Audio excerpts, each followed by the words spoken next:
Assam times 6 দৰ্শকসকলক স্বাগতম জনাইছোঁ এক বিশেষ প্ৰতিবেদনলৈ আৰু আপোনালোকক দেখুৱাই আছোঁ এক আধ্যাত্মিক পৰিৱেশ য'ত এনেদৰেই পুৰুষ মহিলা সকলোৱে একলগ হৈ পেলাই নাম পৰিৱেশন কৰিছে এক আধ্যাত্মিক পৰিৱেশত বিলীন হৈ পৰিছে ক'বলৈ গ'লে নাম পৰিৱেশনৰ আধ্যাত্মিক পৰিৱেশৰে তেওঁলোকে মুখৰিত কৰি তুলিছে আকাশ বতাহ আৰু এক সুন্দৰ পৰিৱেশ বিৰাজ কৰিছে আৰু এই পৰিৱেশটো হৈছে বঙাইগাঁও জিলাৰ মানিকপুৰৰ আছে আঞ্চলিক শ্ৰী শ্ৰী লক্ষ্মী মন্দিৰ আৰু সেই লক্ষ্মী মন্দিৰটোকে নৱনিৰ্মিত আকাৰত আজি শুভ উদ্বোধন কৰা হ'ব আৰু অসম দৰ্শন আঁচনিৰ জৰিয়তে তেওঁলোকে এক সাহায্য লাভ কৰিছিলে আৰু সেই সাহায্যৰ অধীনতে তেওঁলোকে নতুনকৈ নিৰ্মাণ কৰি উলিয়াইছিলে এই বিশেষ শ্ৰী শ্ৰী লক্ষ্মী মন্দিৰটো আৰু সেই লক্ষ্মী মন্দিৰটোৱে নৱনিৰ্মিত মন্দিৰটোৱে আজি শুভ উদ্বোধন কৰিব বঙাইগাঁও জিলাৰ আয়ুক্তগৰাকীয়ে আৰু তাৰ প্ৰাক্ষণত এনেদৰে মন্দিৰটোৰ চাৰিওফালে সকলোৱে এনেদৰে ঘূৰিছে তেওঁলোকে নাম পৰিৱেশনৰ মুখৰিত কৰি তুলিছে আকাশ বতাহ আৰু সুন্দৰ এক পৰিৱেশ বিৰাজ কৰিছে আৰু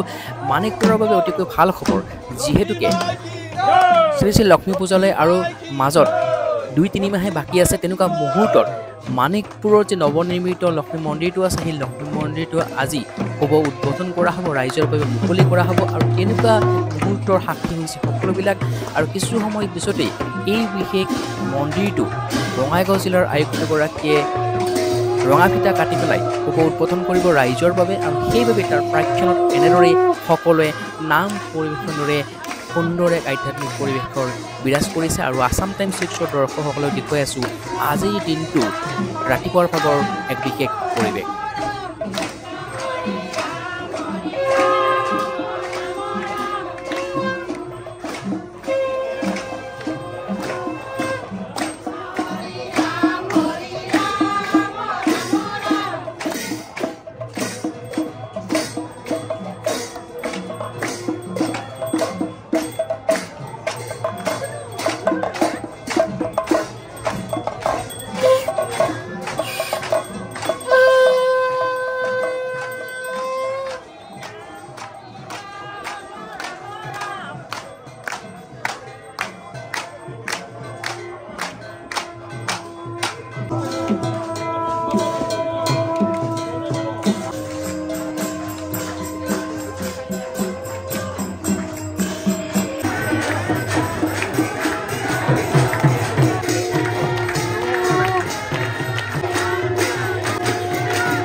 এই মন্দিৰত যাতে এই মানিকপুৰ বৃহত্তৰ অঞ্চলৰ জাতি জনগোষ্ঠী বৰ্ণ নিৰ্বিশেষে আহি ইয়াত পূজা অৰ্চনা সেৱা আগবঢ়াব পাৰিব। অসম দৰ্শনৰ 100 বছৰীয়া পুৰণি মন্দিৰ বা তেনেধৰণৰ ধৰ্মানুষ্ঠানবিলাকক বান্ধিবলৈ অনুদান দিয়ে। ধন্যবাদ।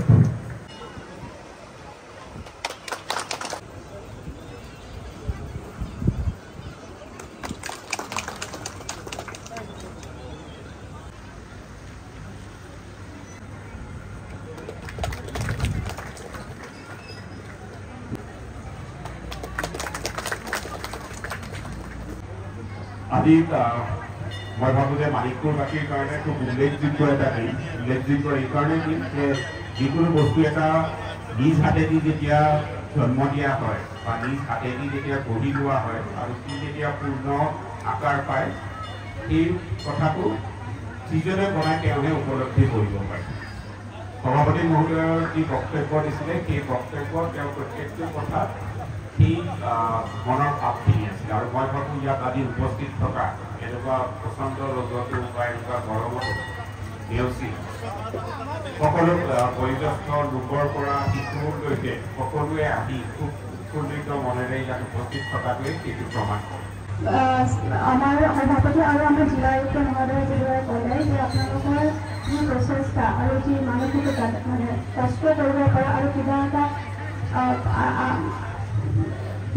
চেষ্টা কৰি কিবা এটা কৰিব পৰা যি মানসিকতা, সেই মানসিকতা সঁচাকৈ শলাগ ল'বলগীয়া। যি আচলতে ইমান সুন্দৰ অনুষ্ঠান এটাত মই উপস্থিত হ'বলৈ পাই প্ৰথমে সকলোকে ইয়ালৈ নিমন্ত্ৰণ জনাই অনাৰ বাবে ধন্যবাদ জ্ঞাপন কৰিছোঁ।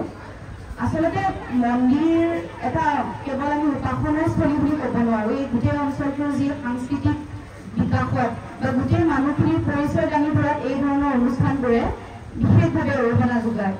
আৰু মই যি 1.5 বছৰ মানিকপুৰৰ লগত জড়িত থাকি যিখিনি বুজি পাইছোঁ, এই মানুহখিনিক বা মানিকপুৰৰ সীমান্তৱৰ্তী অঞ্চলৰ গোটেই মানুহখিনিক যিখিনি মোৰ সীমিত জ্ঞানেৰে বুজি পাবলৈ সক্ষম হৈছোঁ, একেবাৰে অলপ আগতে জিলা আয়ুক্ত মহোদয়ে কোৱাৰ দৰে বিভিন্ন সমস্যা আছে মানিকপুৰত। মই নিজে বিভিন্ন সময়ত বিভিন্ন সমস্যাৰ সন্মুখীন হৈছোঁ যেতিয়া বিভিন্ন ধৰণৰ কাৰ্যসূচী পালন কৰিবলৈ যাওঁ। কিন্তু তাৰ মাজতো এই গোটেই মানুহখিনিয়ে আকৌ মোক যি ধৰণে সহযোগিতা কৰি আহিছে, সেই সহযোগিতাৰ বলতে হয়তো মই একেবাৰে নতুন এগৰাকী এই চাকৰিত যোগদান কৰা কৰ্মচাৰী হিচাপত ইয়াতে কাম কৰিবলৈ সুবিধা পাইছোঁ। আৰু তাৰ মূলতে আছে মানিকপুৰৰ এই মানুহখিনিৰ সেই যিটো আকৌ নিজৰ ঠাইখিনিৰ প্ৰতি কাম কৰি যোৱা বা নিজৰ ঠাইখিনিৰ উন্নতিৰ বাবে কাম কৰাৰ যি আশা, সেই আশাই আকৌ আমাকো কেতিয়াবা ভাঙি পৰিলেও আকৌ কাম কৰিবলৈ আমাক উদগনি যোগায়। গতিকে তাৰ ফলতে আজি ইতিমধ্যে সভাপতি মহোদয়ে কোৱাৰ দৰে যি অসম দৰ্শনৰ অধীনত এই লক্ষী মন্দিৰটো নিৰ্মাণ হ'ল, সেইধৰণে বিভিন্ন হয়তো আৰু অনুষ্ঠানৰ জন্ম হ'ব।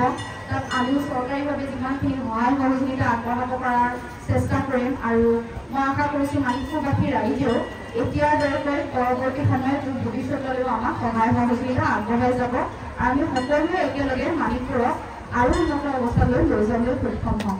ধন্যবাদ। মানিকপুৰবাসীৰ কাৰণে খুব উল্লেখনীয় দিন আৰু উল্লেখযোগ্য দিন যে আজি তেওঁলোকৰ শ্ৰী শ্ৰী লক্ষী মন্দিৰৰ শুভাৰম্ভণি হৈছে।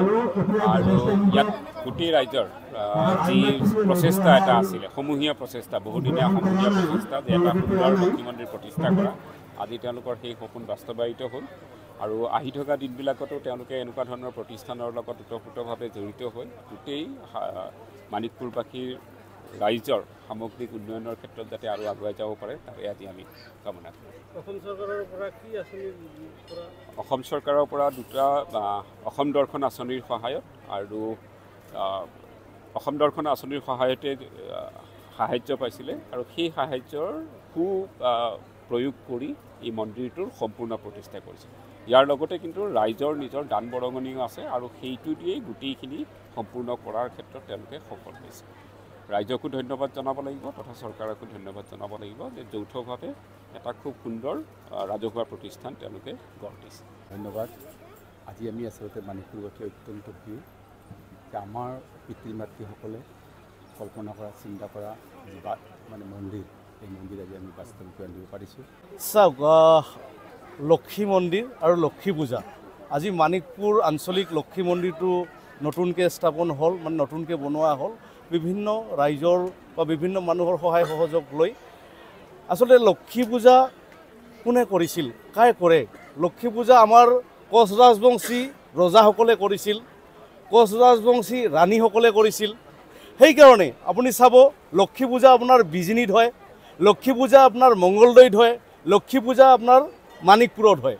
কোচ ৰাজবংশী ৰজাসকল য'ত আছিল উদ্যোগিত কোচ ৰাজবংশী মানুহৰ জেগাত একেলগে আজি দেখিছোঁ আমি 7 দিনীয়া 10 দিনীয়া 15 দিনীয়া লক্ষী পূজা হয়।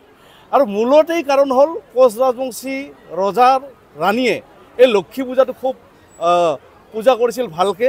আৰু কোচ ৰাজবংশী মানুহে এই ৰজাৰ যিটো মানে ৰজাৰ যিটো মানে সততাৰ ভাৱ যিটো পূজাৰ অৰ্চনা সেই হেৰিটোক মানে আপোনাৰ আমাৰ কোচ ৰাজবংশী মানুহসকলে একদম সেৱা কৰি প্ৰাৰ্থনাৰে বিভিন্ন জাতি জনজাতি একলগ হৈ কেনেকৈ থাকিব পাৰে তাক লৈ এটা মানে পূজা কৰে, সেইটো হৈছে লক্ষী পূজা।